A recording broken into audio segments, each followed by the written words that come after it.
snack. Me and you gonna have a little chat about books.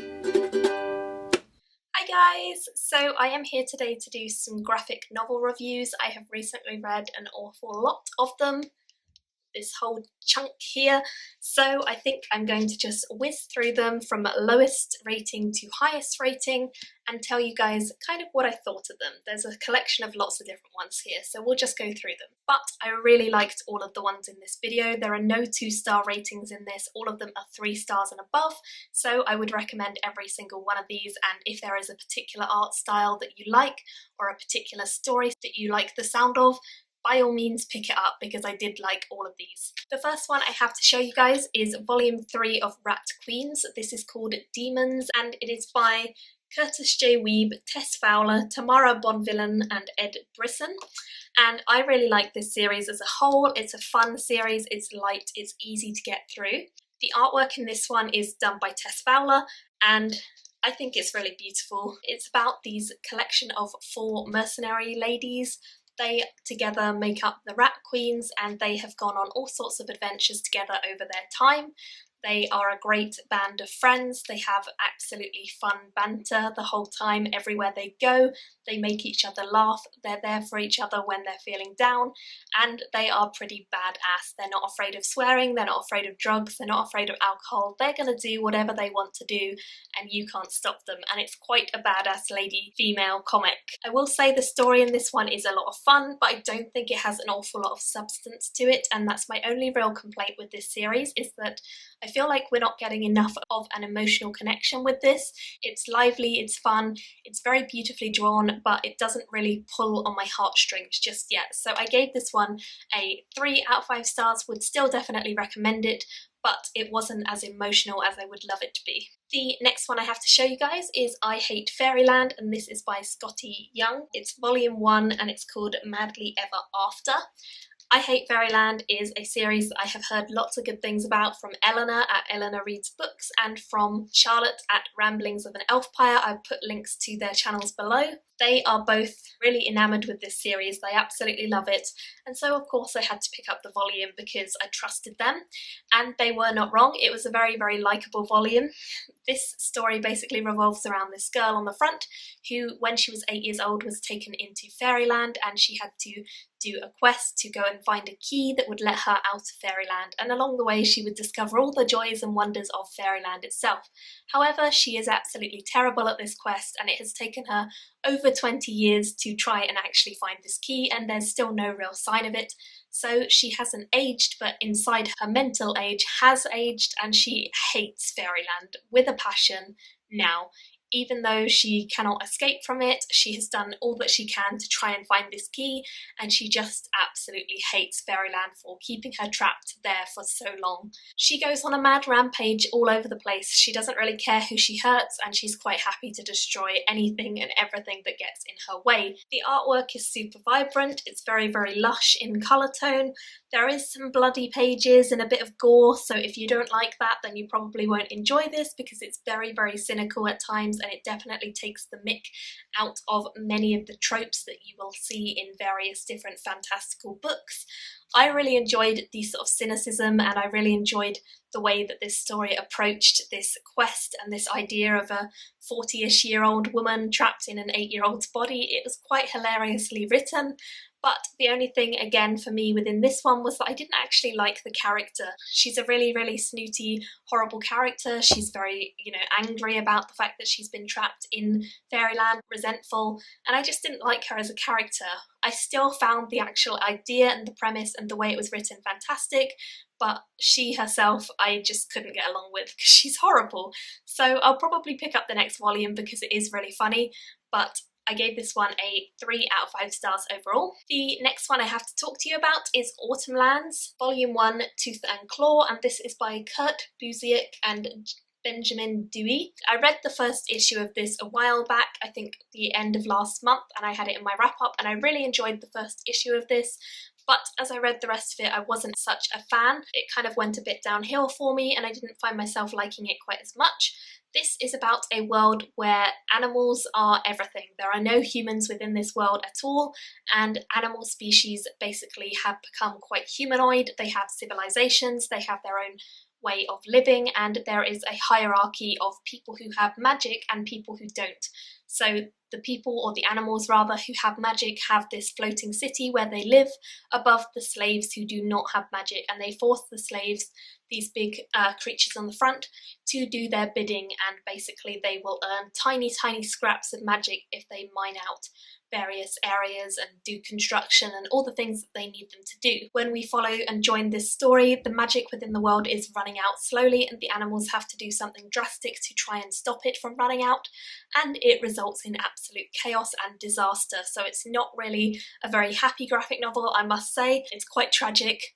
The thing that I didn't like about this one happens later on in the book, so I can't really say anything about it because it would spoil it, but it is the introduction of a new character that I wasn't expecting and that I really didn't enjoy, so I'm not sure if I'm going to carry on with this one or not. I still liked the overall idea. For me, this one went downhill the further I went into it rather than getting better. The artwork within this isn't my favourite. It's brush strokey, it doesn't have an awful lot of cleanliness to it, it's quite dark colour tones.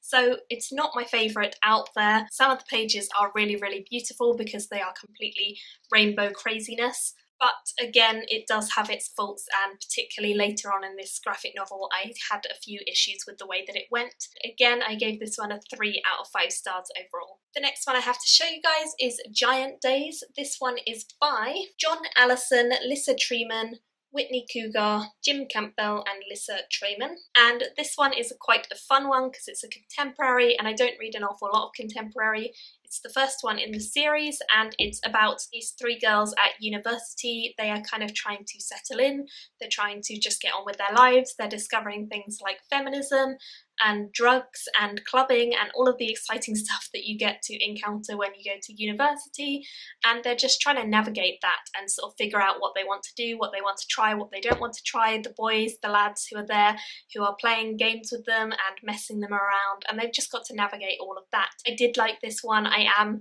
at the very end of my university life, so it was pretty exciting to read something that was related to university. I could relate to some of the stuff that they went through, I couldn't relate to some of it. That's always the case, everyone's uni experience is different. The artwork within this relies heavily on sort of over-exaggeration, bright colours, and it's quite loose and fun, but it does have a clarity to it, so it's easy to understand. Definitely looks more 2D than 3D, so I gave this one a 3.5 out of 5 stars. The next one on my list is Morning Glories Volume 1 and Volume 2. I only have Volume 2 here with me, but I read both and I gave them both the same rating, and they're both by the same team, which is Nick Spencer, Joe Isima and Rodin Esquejo. I really enjoyed this. It's a really crazy story that has a lot more gore than I was expecting, so if you're not into that, you might not like this. It's about these children who get selected to go to a special school, and the special school that they go to actually ends up being pretty different from what they imagined. They think that they're going there to get extra training and become wonderful, or because they've been kicked out of various schools before, they think it's a specialist school. Each of them has been told something different, and they're all from different places. Once they get to the school, they figure out that things are not what they seemed, not what they appeared, and their parents no longer remember them. They don't have a life outside of the school anymore, they're not allowed to leave, and things are definitely taking a turn for the worse when all sorts of blood and gore and crazy things start to come into it. It does have fantastical elements, it's very exciting. I like the stories, the backstories that we get for the characters. I think they're fantastic. I really like the artwork style as well.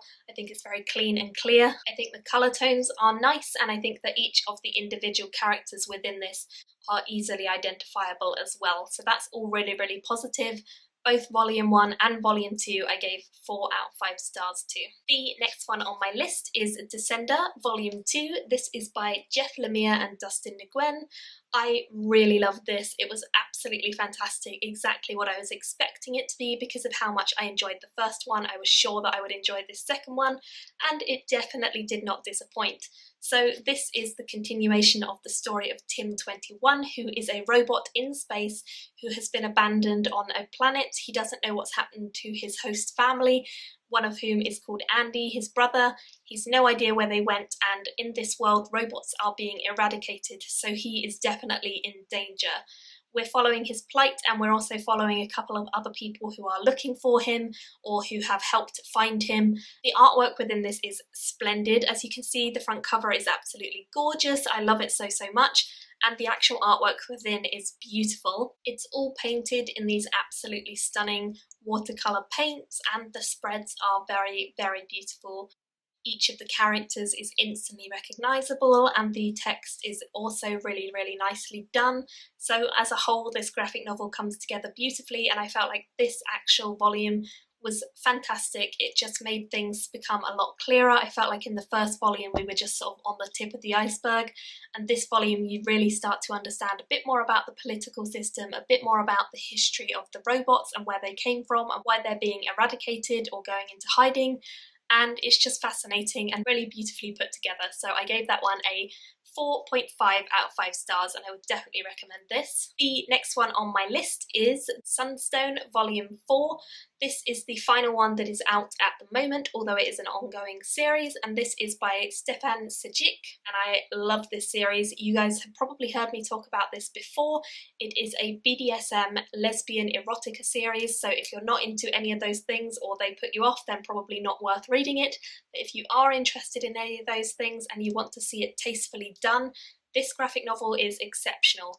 This really focuses on the relationship between the two lesbian lovers. It does not focus on the sexual erotica as a form of torture. It does not focus on any of that.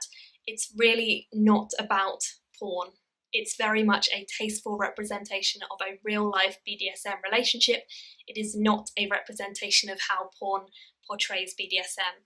So if you are looking for tasteful and you are looking for loving and you are looking for BDSM or lesbian, this is exactly what you should read. And I have adored every single one in this series. The artwork itself is spectacular. As you can see, the cover is beautiful reds, and inside the artwork is no exception. It is again very beautiful. The colour tones within this and the way that the panels are laid out is fantastic. The actual artwork is quite scratchy, but it's so beautifully done that it does not matter. It is really the style that I love. And there is a lot of text within this. It is very focused on conversation and dialogue to do with BDSM. It's about educating as well as entertaining, and it is a fantastic series overall. One I would hugely recommend to everyone who is interested in any of what I said, and I would love to hear your thoughts if you have read this. So I gave this one a 5 out of 5 stars, absolutely fantastic, would highly recommend. And the final one that I have to show you guys is one that I regret not picking up earlier because I've known about this for so long and I just haven't got to it until very recently, but I'm glad that I finally have, and that is Odyssey, which is by Matt Fraction and Christian Ward. This is volume 1, Off to Far Ithaca. This is beautiful. I mean, the cover is very multicoloured craziness anyway, but the inside artwork is splendid in every sense of the word. The colour schemes are vibrant, multicoloured, explosions of life, vitality, excitement. They're just exceptionally done, and I have to say that the artwork was such a draw for this book and finally buying it. I've not actually read the original Odyssey, but my goodness, you don't really need to because it's so crazy and wacky anyway, and it's a space version of the Odyssey. It's set in space, it's sci-fi. It's also a gender-flipped version of the Odyssey, so everyone who's male in the Odyssey is female in the Odyssey, and I really loved it. It was so good. You do not need to have read Odyssey, the actual book, to understand this. That was a misconception that I had, and I'm glad that I was proven wrong by reading it because it was fantastic, and I really would recommend that you check this out if you haven't already. It's got crazy ships flying all over the place. It's got weird beasts and creatures that the characters have to fight. There are gods and goddesses who are influencing things, and it's all beautifully drawn too. So what more is there that you would need in a graphic novel? Of course, I gave this a 5 out of 5 stars. It was fantastic, and I would highly recommend you check this one out. So those are all of the graphic novels that I've recently been reading and comics. Please do let me know all of your thoughts down below. If there are are any here that you've read, I would love to know what you thought of them. If there are any here you haven't read and you want to pick up, let me know what they are. And if you have any recommendations based off of the ones that I said I really liked, then please feel free to leave them down below as well, and I will happily check some of those out. Thank you all for watching, and I will see you all very soon in another video. Bye! Thank you for watching my video today. Go pick up a book, then come back and chat with me again.